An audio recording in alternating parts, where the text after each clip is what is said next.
Здравейте, аз съм Венислав Болтов, а това е първото видео в моя канал. В него ще се засягат главно темата за английската висша лига и отчасти за шампионската лига. Днес ще направя равносметка на най-интересните двубои от изминалия втори кръг в Англия, но преди да започнем ще ви помоля да харесате видеото, да се абонирате за канала и да последвате социалните мрежи, оставени в описанието на клипа. Нека да започваме. Ливърпул Брентфорд 2-0. Очаквана победа за мърсисайдци. Луис Диас откри резултата в 13-та минута след контратака. Салах удвои преднината на отбора си в 70-та минута с не лошо попадение, бих казал. Интересно бе решението на Трент Арнолд да бие директен удар посока вратата на пчеличките от тъглов удар, в резултат на което оцели града. Не мога да не спомена чудесното представяне на Марк Флекен, въпреки двата пропуснати гола, които доведоха до загубата на Брентфорд. Дори не мога да повярвам, че човек с такова име е титулярен вратар в най-доброто първенство в света. Честно, името ми звучи по-скоро като на второразряден герой във филм по BTV Action, отколкото на професионален вратар. Гари! Както и да е, на Ливърпул им предстои гостуване на Олд Трафорд на 1 септември от 18 часа.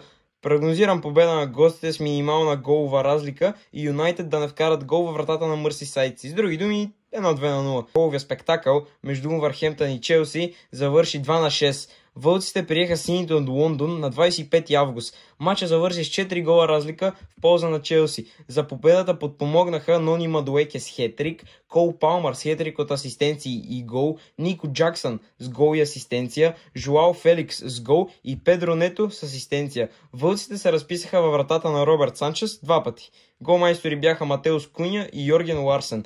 За играч на матча бе провъзгласен Нони Мадуеке.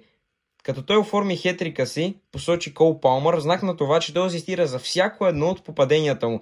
Първото по време за сините бе слабо. Играчите не показаха потенциала си, но за сметка на това втората част се събудиха. Имат нужда от опитен лидер в центъра на отбраната. Не ме разбирайте погрешно. Луис Коуил и Фофана са страхотни бранители, но са неопитни. Оттам според мен идва проблемът с защитата на Челси. Следващият матч на Челси е домакинство на Палас. Прогнозирам гол и за това тази отбора, но победа за Челси. Следващият матч пак на вълците е срещу Бърнли. Според мен матчът ще завърши наравно.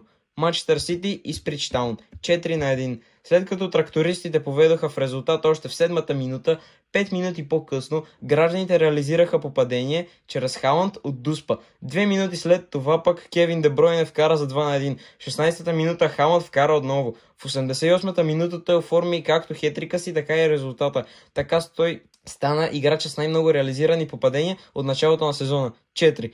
Впечатлен съм от представянето на Савиньо, Рико Луис и особено това на Жереми Докю. Савиньо записа асистенция за гола на Кевин Де Бройне, а доколкото за Докю мога да кажа, че игра страхотно. Имаше както спечелени, така и загубени единоборства.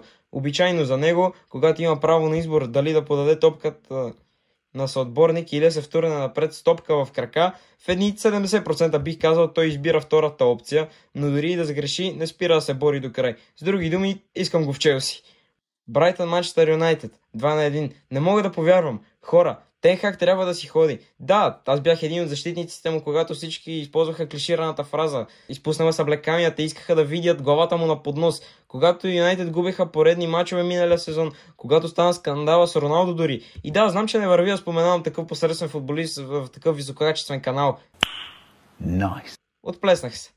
Време е Тен Хаг да се сбогува с червените дяволи по живо, по здраво, докато не е станало прекалено късно. Трябва да кажа нещо и за нетрадиционното решение да пусне централен нападател Бруно Фернандес. Той не е пригоден за тази позиция и това се видя по време на матча. Разбирам, че Хьойлунд е контузен, а другите му нападатели не са редовни титуляри и предполагам, че на тях няма достатъчно доверие, но в такава ситуация ти трябва централен нападател.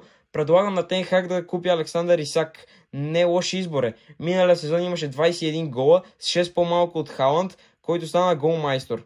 След като Дани Уелбек откри резултата в 32-та минута след страхотния пас на Митома, гола се превърна в неспасяем. Аз лично намирам грешка в ненамесата на Люк Шоу и Хари Магуайер при центрирането на Педро, но това е лично мое мнение. Изравнителният гол на Ама Диало бе особено специален поради факта, че играе с мисълта за покойната си майка, която почина преди по-малко 24 часа преди старта на срещата.